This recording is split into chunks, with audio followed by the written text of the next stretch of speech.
société les invite à venir travailler développement ñu am ko ba ñu am ëllëg lu ñuy gérer ba ci la société de demain.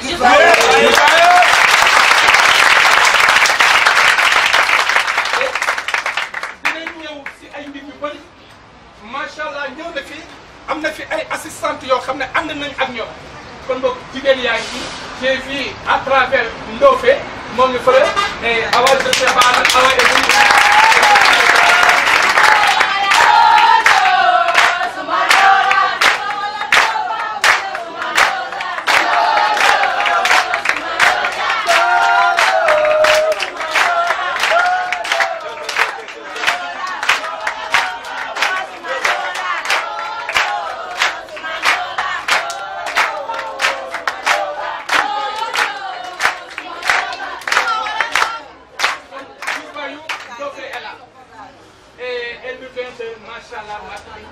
assistante là, bientôt elle va être nominée gérante.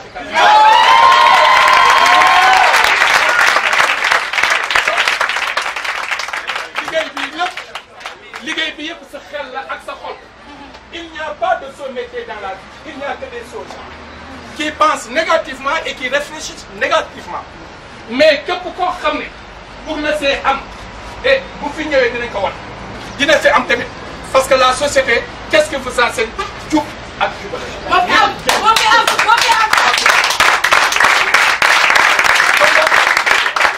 C'est la fierté immense.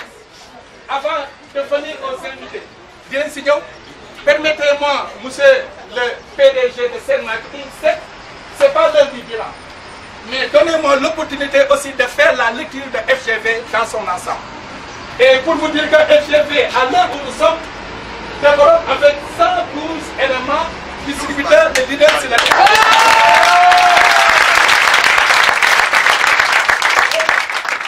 Sur les 112 éléments, il y a 5 gérants de FGV qui sont là.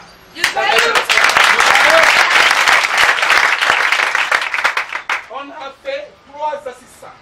À son total, ça fait 120 effectifs que FGV a employés. Donc, l'ensemble du réseau bi Sen Marketing. Sen Marketing beaucoup de et effectif baa ngi fi ak kon boo kuy jël Sénégal di jël 500 jeunes qui leen jox emploi kon boog ñooñu ñoo ngi liggéey pour le développement du pays.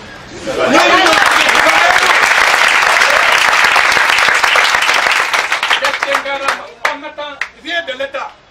C'est par nous-mêmes, les moyens que nous avons, que Sen Marketing moom lay jël et développé wu. di jël ay jeunes jàngal leen jub ak jubale jàngal leen le système jàngal leen que vous êtes des distributeurs et distributrices et on vous enseigne le système et on vous a donné un système et calculé sur les 854 8534 les 8534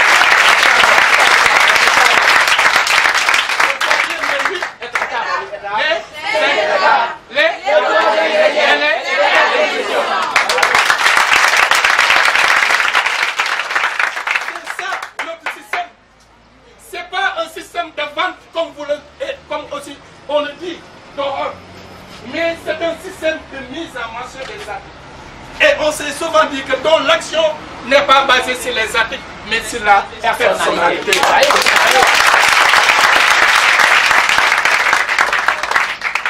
Quelqu'un me dit qu'est-ce que c'est la personnalité? Et je les ai répétés une fois. La personnalité, c'est quoi? C'est la manière d'être une personne.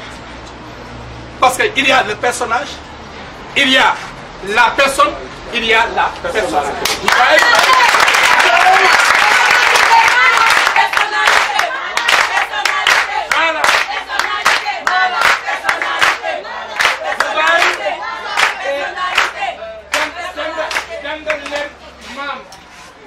jàngal leen jub di jubale jàngal leen doylu jàngal leen ëllëg si bi naka nga war a amee ak naka nga war a teew ak naka war a nga respecter la société. loolu moo nekk et liggéey boo xam ne Sen Marketing ñoo ngi koy liggéey si réew mi ñu xam ko ñu ñàkk koo xam ñoo ngi koy liggéey. et donc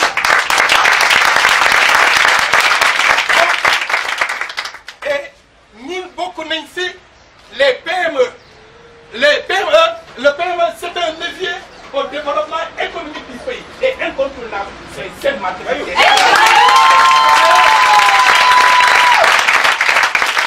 Voyez-moi ces jeunes. Moi je me suis dit que nous avons des jeunes vivantes, des jeunes créatifs et des jeunes qui ont un esprit de développement et qui veulent faire développer le pays. Donc, ici on ne vous a pas dit que Amal di jaasa jàngal ba fal lan lay laaj sa xol ak sa xel nga laaj.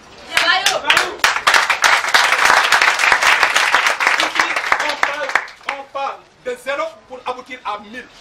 Je vous donne un exemple. Et Babacar Ngom Sedima la nekk PDG bi la. Babacar il avait commencé 60 000 francs. 60 000 francs aujourd'hui il gère des milliards. Grâce à quoi? La foi.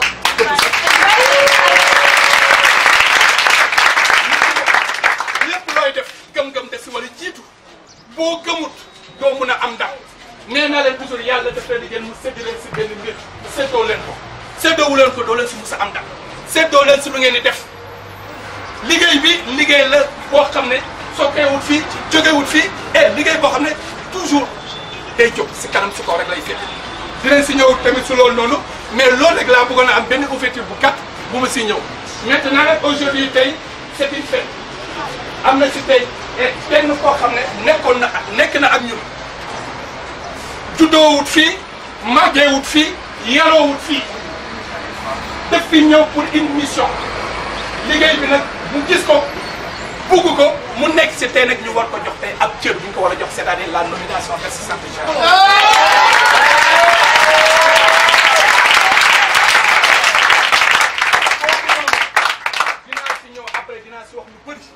mais bëggoon naa ñu invité kenn koo xam ne si parent bi la wala koo xam ne nekk na ak moom mu def témoignage boo xam ne xam na ko si su moom moo nekk la sœur à Adèle kon boobu ñëwal.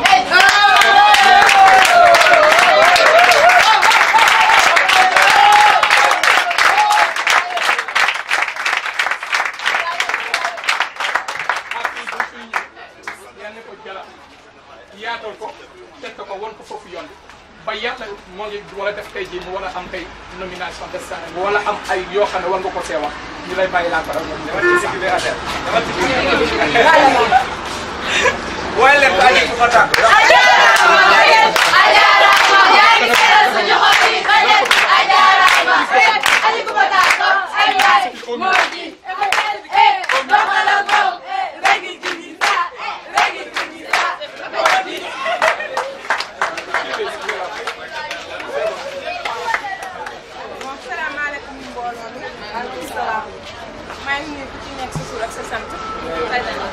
bien vrai que moment yi moom mënuma sax wax mais dinaa jéem tuuti parce que kuy wax ci kii moom da ngay xëy def suba di wax ba guddi te doo doyal. Valeska dafa nekk nit koo xam ne nit ku simple la te bëgg nit su ferul kenn dafa baax Valeska bëggul ku tooxal nit wala mu gis la ngay am métit yaakaar naa yéen ñi di liggéey ak moom sax defe naa sa léegi.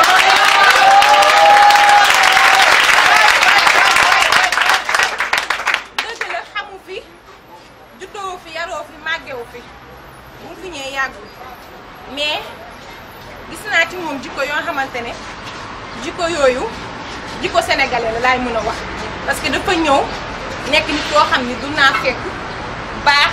liggéey sawat Valeska xeebu dara bu wàccee sax day liggéey du nangu ko bu ma gis la ngay liggéey nii mu ñëw ne sonn naa déedéet booy togg mu ñëw mu ne la des mu jël wala ngay bale di fóot mu ñëw vraiment ñun amuñu problème ak moom te bu ñu nekkee moom yàggul mais xam naa ne daal jikko booy seet ay jikko si doomu aadama ba ci lu baax moom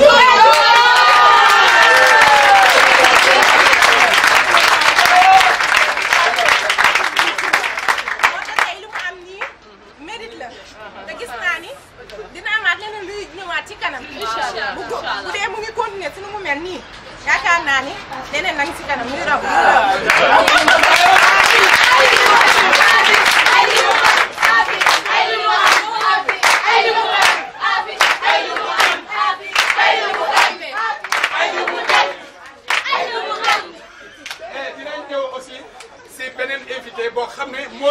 représenter le réseau Sen Marketing parce que ñëpp ku si nekk bëggoon naa wax mais bii nag tey dafa à la daaw dañuy gérer ay innovation ba léegi structure bi dafa jël benn nit mu représenter réseau bi yëpp et le président nag délégué nañu benn nit boo xam ne et cette personne il est pétri en connaissance et en expérience et koo xam ne am na lu bëri loo xam ne jox na ma ko wala na ma ko aussi parce que tey défoulement bu may am tey tiital bu may am moo nekk les gérants yoo xam ne ñoo ñëw ñuy jël le flambeau de Sen Marketing te kii flambeau bi moom la jël en 2 mains on compte sur lui et il va dina yëkkati et SMD si kanam si kaw kooku nag moo jël mu représenté Sen Marketing mu war a wax et si kàddoom et si kàddu yi programme si ngeen war ko déglu bu baax a baax il nous vient de DDM c'est un gérant de DDM il s'appelle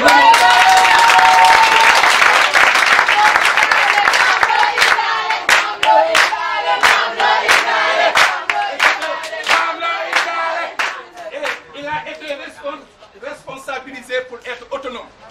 Il s'appelle Mamadou Diop qu'on appelle Diop le maire. Il va parler.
C'est la bonne attitude. Oui. On est prêt? Oui.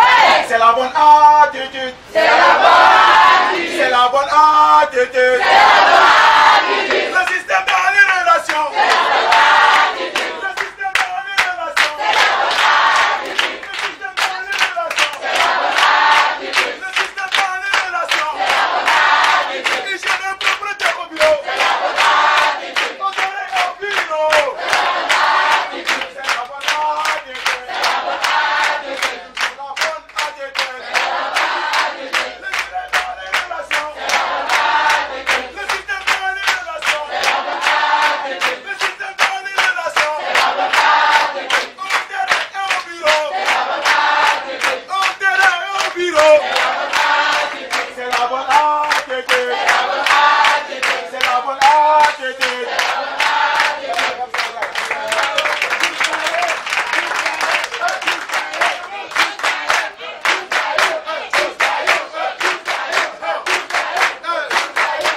Voilà, merci.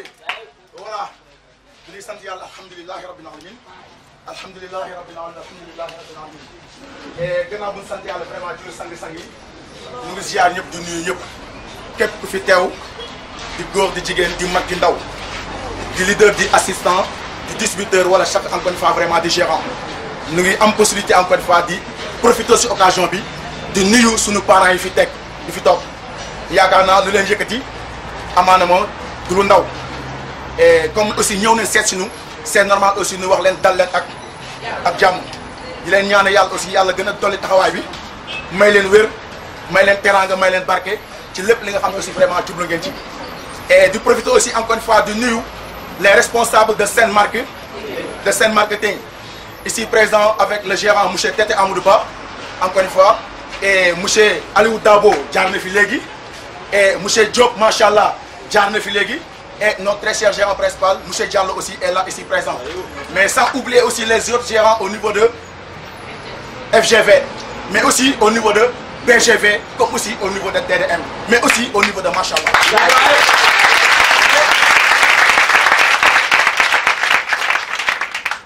Pour nous dégloo bu baax ki nga xam ne mooy sunu gérant principal M. Dabo nee na kat Sen Marketing dafa choisir le nommé M. Diop de DDM pour mu wax seen kanam wala pour mu waxal leen damay wax ni encore une fois danoo baax rek waaye ñoom ñoo mérito taxaw fii pour war a wax. damay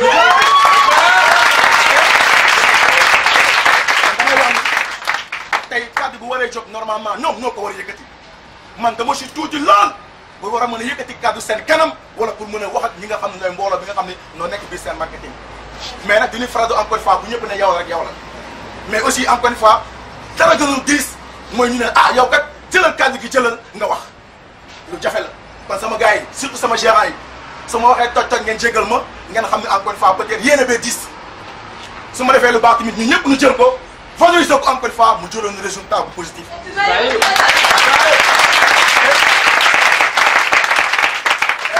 yàlla def na nag aussi vraiment lu ñu dajale fii am na solo trop mu nekk nomination. et souvent ñun suñu cadre liggéey loolu saa su ne da nga koy xaar te luy am la ndax dafa exister si suñu liggéey muy nomination la moo tax nomination exister parce que dafa am lu exister muy avancement ndax bu avancement exister wul woon si boîte bi kon amaana ma nomination du am. mais aussi nomination aussi ak avancement mënul am tant que nit deful palmarès maanaam nit il faut nga def jaar-jaar. nga doy nit yi ñu am envie jël dara jëlal ko jébbal rawatina ñi nga xam ne peut-être say kilifa lañu nekk ci boîte bi say responsable nekk ñu la formé nekk ñu la tàggat si say kanamu ndawle ñu ne yow kat mérité nga lii kan am jëlal nga yóbbaale nga jëfandikoo ko encore une fois kon nag loolu moo tax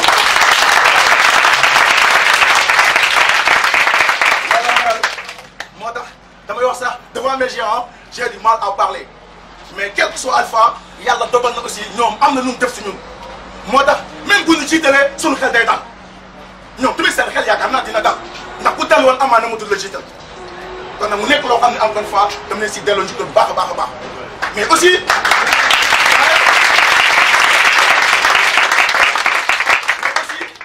di leen remercier encore une fois ci effort bi nga xam ne ñoom koy mëne si biir Sen Marketing rawatina si biir Sénégal ndax sànq bu ma dégloo bu baax suñu très cher gérant monsieur Dabo moo ngi koy wax nee na l'avenir peut-être du Sénégal wala du pays amaana ba Sen Marketing am na ci wàll bu rëy.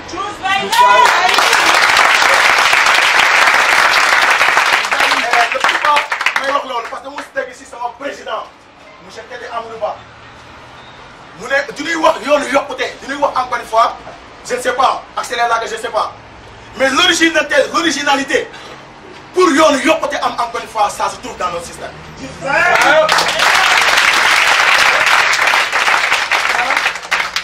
originalité bi maanaam luy tax ñu def exploit boobu mu ngi sur suñu système au niveau de Sen Marketing parce que léegi wax naa ko ci kàddu bu njëkk bi te loolu moom la gars yi manqué ci lu bari te valeur yu am solo la ba tey ji pour na mën a suqali ko ëllëg muy la bonne attitude. On nous enseigne à chaque fois.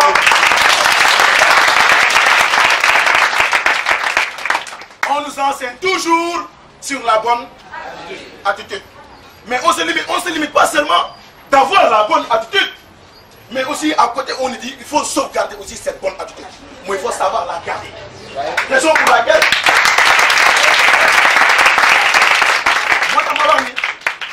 déjà yaakaar la ndax loolu mooy ay valeur te tey le développement du travail c'est dû aux valeurs yi nga xam ne moom la ñuy inculquer nit ci te valeurs yooyu aussi encore une fois sama gars yi moom la ñuy former à chaque fois looloo waral monsieur Dabo monsieur Diallo monsieur Diop Tété Amadou Ba ainsi de suite les autres gérants derrière eux ils sont à chaque fois en train de parvenir à de prouver et aussi de vraiment de faire un travail colossal pour le développement de Sen Marketing. Parce que ñoom dañoo gëm ni te lu leen wér la xam ni encore une fois avancement yi bëri ci dëkk bi encore une fois Sen Marketing am na ci waar bu rëy boo xam ni war na ko ci liggéey kon te ñun dañoo bëgg suñu dëkk kon c'est moment ñu xam ne am nañ waar bu rëy bu ñu war a béy ci suñu code développement de pays sans pour autant encore une fois ñu mën si def effort bu wér kon nag bu ñu gisee encore une fois ay nit nekk ci dëkk bi di ci góorgóorlu di si ñafe à plus forte raison des étrangers qui viennent et qui n'avaient pas assez de temps pour vivre ici mais ils sont parvenus à découvrir le système jusqu'à accéder aujourd'hui à l'assistance. kon di wax la ni sama gars yi loolu du lu ndaw loolu lu rëy la damay wax ni encore une fois sama gars yi Sen Marketing mu ngi defal affaire Sénégal Sen Marketing mu ngi defal affaire le Sénégal encore une fois maanaam mën naa wax ni Sen Marketing amul pay à l'instant là où je vous parle parce que tey am na lu bëri loo xam ni du woon suñu devoir état bi la mais ñun xooluñu leen ñu ne quel que soit alpha ñun on travaille pour notre pays ndax bu naa dégg si benn philosophe ñu wax ni yow balaa ngaa wax yow li nga xam ni moom la sa dëkk war a defal yow njëkkal wax encore une fois yow lan nga defal sa dëkk te yaakaar naa ñun ñëpp ici présent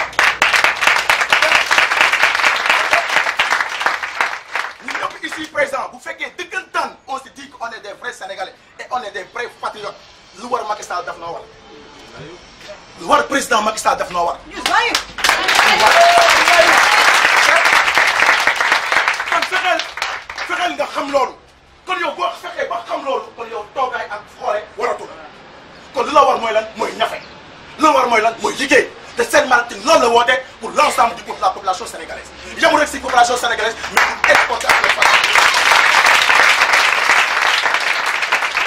kon sama gars yi lii Sen Marketing woote du lu ndaw te macha allah encore une fois damay wax dañuy doog a door dañuy wax suñu parents yi ñu doolu ñu ñaanal parce que ni bu delluwaat encore une fois di leen tàllal loxo di sàkk si ñoom ñaan ndax amaana ma bu ñu ñaanal rek lépp mën na baax waaw lépp mën na baax te nu ngi delluwaat encore une fois di incliner encore une fois seen kanam di bëgg encore une fois ni ñuy ñaanal pour suñu développement mais aussi pour suñu yokkute mais di wax aussi encore une fois vraiment vive encore une fois vraiment félicitations à FGV parce que tey li fi dajee c'est le fruit du travail de FGV ndax tey duñu faral di wax daje bi bu amee rek kon jàppal ni encore une fois on a fait des efforts mais on a fourni beaucoup d'efforts pour accéder à ces résultats te effort boobu du dara lu dul la croyance en toi-même ndax tey boo xoolee ba ci biir lépp lu nit def pour nga mën ci am possibilité mën ci am succès pour le lendemain il faut le croire mais aussi il faut aller jusqu'au bout kon boo ko gëmee dem si ba jeex amul na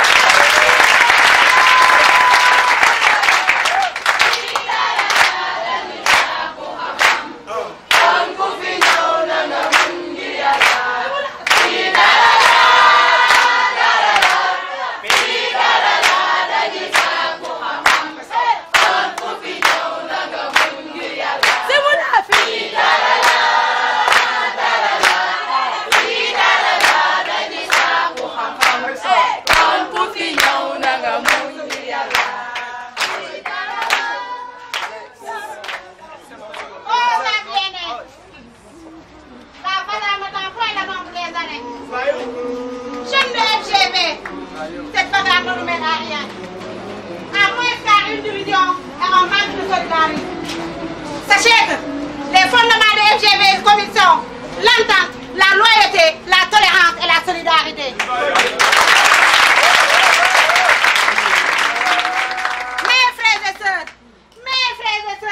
Mes frères et sœurs, considérons-nous comme nous avons le même sang. Unissons nos forces pour le développement de FGV. Unis, oui unis, nous devons l'être comme des cheveux de nègre.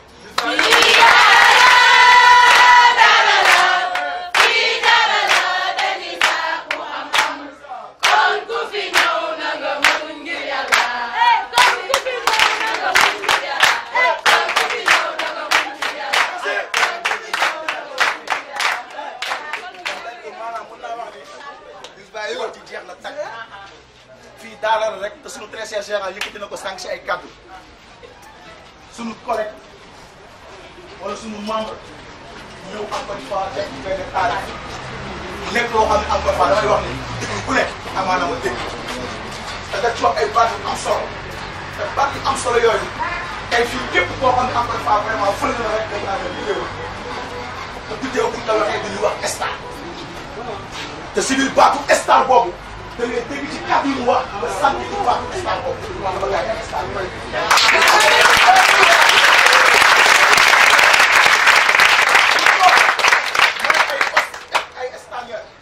parce que sama gars yi bu dee wër ay nit yu am solidarité ay nit yu solidaire boo ñëwee bu ay seen marketing plus précisément bi FGV des prémices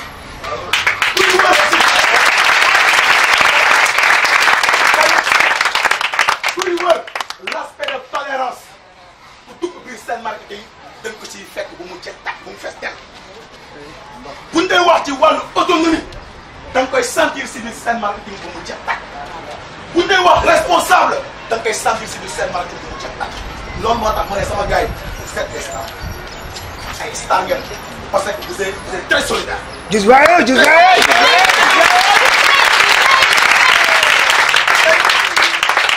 solidarité boobu moo tax ñun lu ñu xam wala lu ñu mën ku ñu jege ku ne bu ñu sañoon tey mën wala mu xam lu ñu am looloo waral nga gis nit jël li nga xam ne mooy recrutement personnel te sketch bi sànq jàngale na ko si kayit bu ndaw ñu woole ci tàggat la ba ëllëg ngay dawli kàttan.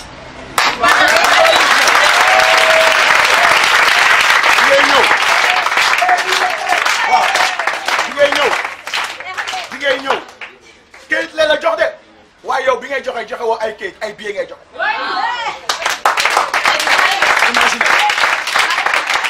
Kon pour vous dire que nous allons transformer ce papier en argent mais par des valeurs.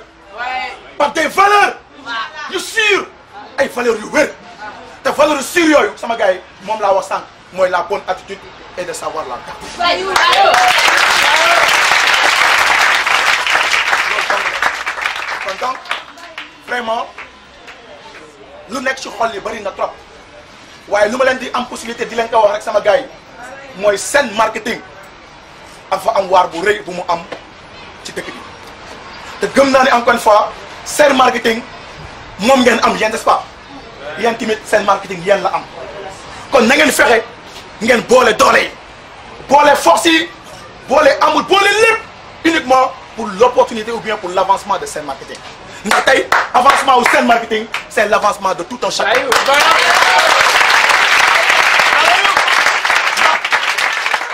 Actuellement nii seen marketing projet yu mu am vision bu yu am sama gars yi du lu ndaw lu rëy la te lu am solo la moo tax ma ne bàyyi leen ko xel bu baax te aussi travailler et tendre vers seen marketing si vous le faites vous allez se sentir satisfait. Raison pour laquelle encore une fois vraiment seen marketing est là ici présent avec ses 4 annexes développées encore une fois tey yàlla dogal nu war a jàllale suñu très cher encore une fois vraiment nouvelle assistante à l'occurrence de Afid Tozo man bu ma xoolee premier jour bu ma ko njëkkee rencontré maa ngi rencontré ci benn nomination boo xam ni mu ngi amoon au niveau de DDM 2 yàlla dogal ñu doon nommé benn assistant mu gën nga xam ci Daouda Amadou Sy mu waroon jógee phase de leader war a jàll ci phase de d'assistant gérant jour boobu laa ko njëkk a gis jour boobu aussi laa njëkk a dëgg kàddoom mais damay sentir ni bravure bu mu taxawee woon nomination bi c'était extraordinaire man maa ngi xool rek mais maa ngi koy xool rek moom nag bàyyiwuma xel mais man maa ngi koy xool rek parce que la moo tax man maa ngi koy xool benn elle est venue en état étranger maanaam ñëw doon gan ñëw encore une fois vraiment fekk si Sénégal mais sama gars yi lu ñuy wax mooy lu am te lu ñuy wax dëggantaan bi seen marketing la nekk mooy la teranga Sénégal ça existe ici sama gars yi.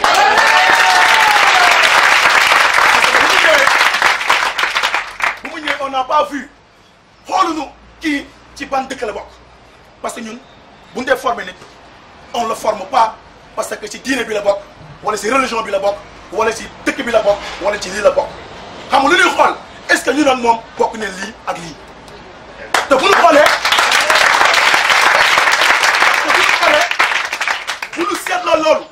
nañ ko parce que balaa moo am possibilité intégré ci boîte bi ba tey jii mu am possibilité yegg si mu yegg si nii dafa jaar si test comme tout le monde dafa jaar si test kon test boobu du hasard am na lu ñuy xool ci yow pour xool est-ce que dëggantaan liy nekk si ñun ci fii ak liy nekk si yow ci fii est-ce que benn la même bu ci nekkulee ñun di leen fexe góorgóorlu encore une fois ba loolu ñu fexe def ko ci yow ba mu doon lu am solo loolu la wax aussi loolu moo nekkoon premier jour bi deuxième jour bi aussi ma rencontré ko waat mais beneen yoon ma ko rencontré boobu c'était au niveau de FGV Kër Mbaye Fall ma fekk ko fa motivation bi am na benn chanson boo xam ne sax moo ko faral doon indi xam nga Choco Fogo Ho am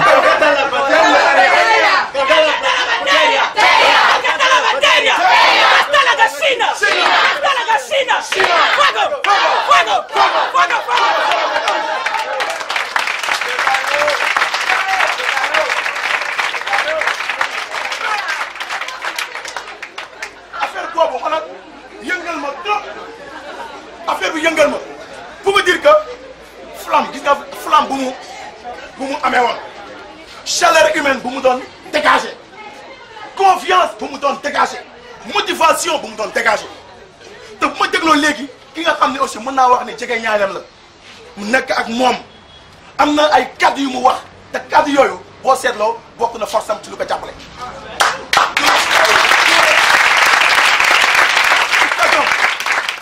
dégg naa ci benn baat moo wax na ko sax mais xamul ni baat boobu existé na sunu liggéey mooy nee na Afrique ku sawar la sama gars yi.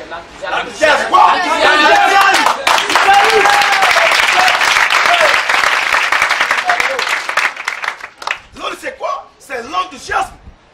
Et on a dit l'enthousiasme c'est quoi? Donner un bon spectacle. C'est votre personnalité.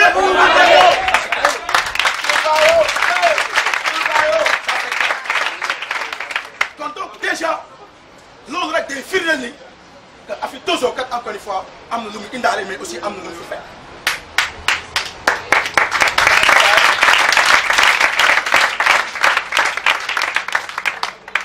ñu dalal bu baax suñu invité yi mais pour bañ a guddal rek mënu ma wax ba jeexal te du ma wax si Afri Tozo mi mais franchement parlant ak beneen baat bu soxna si indi aussi.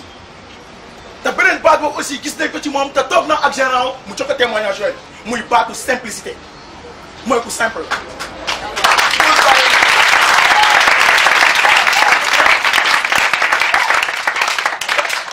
ku simple la ci beneen wàll bi sànq maa ngi taxaw ak monsieur Diallo mu ne ma man j'ai lu li nga xam ne moom mooy comment dirais-je biographie bi mais ñaari mbir rek laa si gën a jàng. mu ne jàng naa si ñaari mbir ma ne ko mon gérant c'est quoi mu ne ma ñaari mbir yu si jàng mooy nit la boo xam ne day liggéey sans pression et amul détail bëriwul ay détail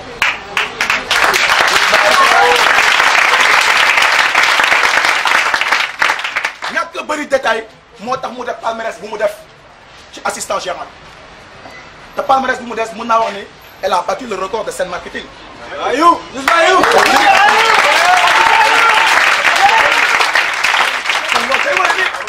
loolu day wane rek encore une fois mooy une personne quand tu travailles sans détail sans pression tu vas aller mais damay wax sax souvent pourquoi les détails pourquoi la pression on est autonome ou non on est responsable ou non mais pourquoi encore une fois des détails pourquoi encore une fois vraiment une pression kon ça veut dire que loolu bu la animé rek amaana mu lu bari mën na la yàqal si son côté avancement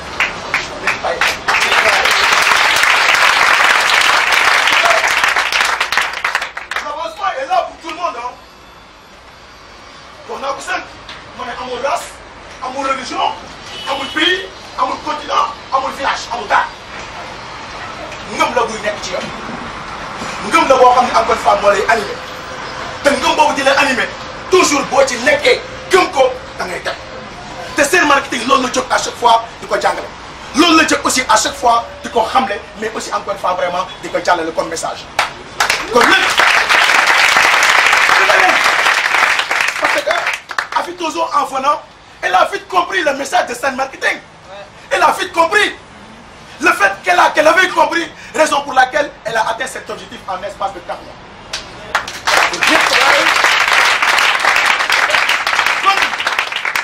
je vous dis, mes chers collègues, essayez de comprendre le message de Sen Marketing, mais surtout le message de vos gérants présents au bureau. J'aime les décortiquer leur message. J'aime les décortiquer. Et comme nous encore une fois, vous pouvez décortiquer encore une fois le paiement. Donc, nous avons Afitozo, mais très vive félicitations. Et Sen Marketing est là pour te féliciter. Ok?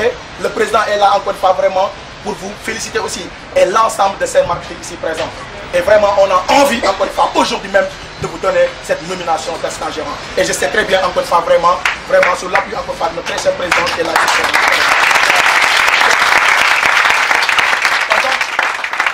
Sans gars, nous dans le cadre de notre travail, tout le monde est chef, tout le monde est patron. J'ai l'habitude de le dire. Le patron chez nous, nous seulement le gérant, de l'assistant, de le distributeur, de le leader. C'est celui qui donne un bon exemple. Afi a montré un bon exemple à tout le monde.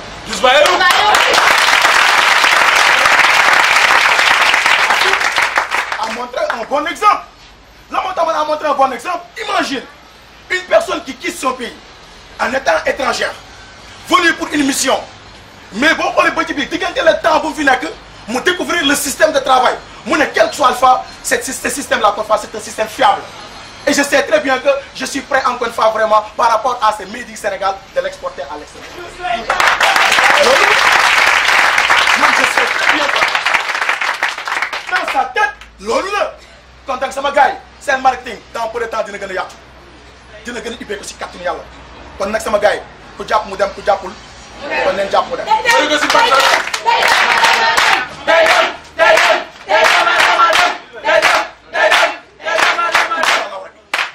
Donc, l'ordre, encore une fois, nous avons de côté. Et de féliciter aussi l'ensemble, encore une fois, vraiment de FG20. En commençant par le gérant principal, Mouché Aliou Tabo. Tabo, man, si je suis de tout de suite, je vais aller. Parce que, je l'ai vu et j'ai fait lecture comme lui, encore une fois, quand vraiment j'assistais à sa nomination à la gérance. Parce que, jour où je nommé Tabo gérant, je suis un distributeur à ma nommé boîte. J'ai fait que presque 2 semaines, je crois, nous nommons d'abord à la gérance.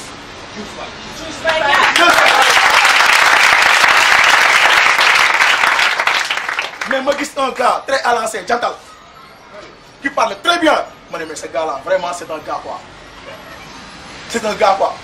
Mais aussi, il y a des nominations, il y a des photos, il y a des solo. Un jour de descente, nous avons dit, monsieur Diop, mais les femmes sont les femmes, moi, je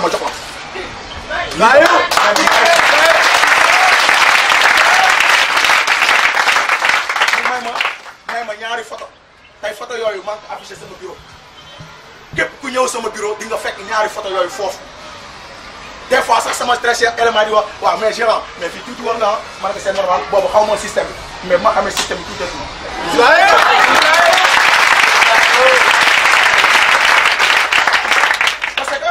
parce que ma xoolee woon bu baax daabo noonu la tuutee woon waaye léegi tuutee ko les trop bien juice là.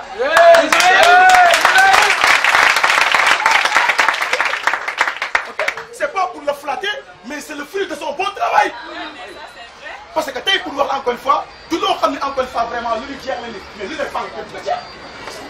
Parce que nous, t'as que vivre, t'as que découvrir un monde, t'as que tirer. Quand tout le monde encore une fois lui dit moi dans ma sama gars, t'as encore xam leen kat. T'as am loo xam leen lu mu doon. Inch'Allah.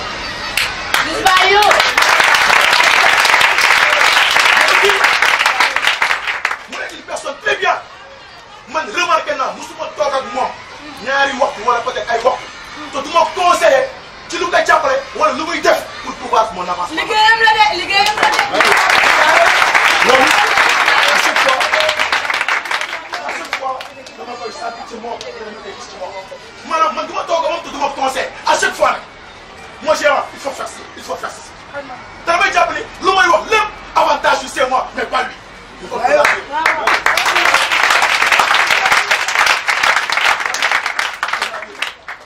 ñu ñëpp moom parce que tey bu ñu ñu laaj bi tey xoolal ma ne sama gars yi ci biir seen nag on va tout parler waaye je ne peux pas tout parler parce que c'est le chef day wax ni nit ki xam lépp ci moom nga wax ko. na nga bàyyi xel que ne lu ko jot rek nga jëwee jàppale.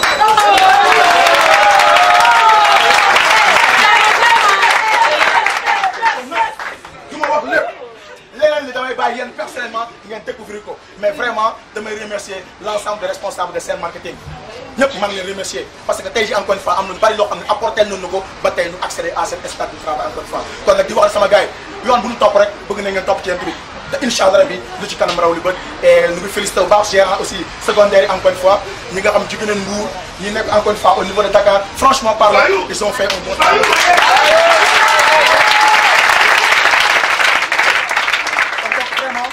loolu vraiment on se sent très satisfait et foofu laa tëjee samay kaddu jël encore une fois li nga xam ni moom mooy kaddu gi jox ko suñu très cher gérant pour wax la sama gars yi ñu ne la waxal dafa métti trop waaye nag maa ngi jégalu bu baax suñu jumte yi sama gérant maa ngi jégalu aussi vraiment ci erreur yi waaye lépp rek encore une fois vraiment yéene la wala aussi encore une fois xër la ci li nga xam ne aussi ci lu ñu bokk encore une fois mais nag maa ngi ci encouragé ñëpp bëgg sama gars yi rendez-vous au sommet.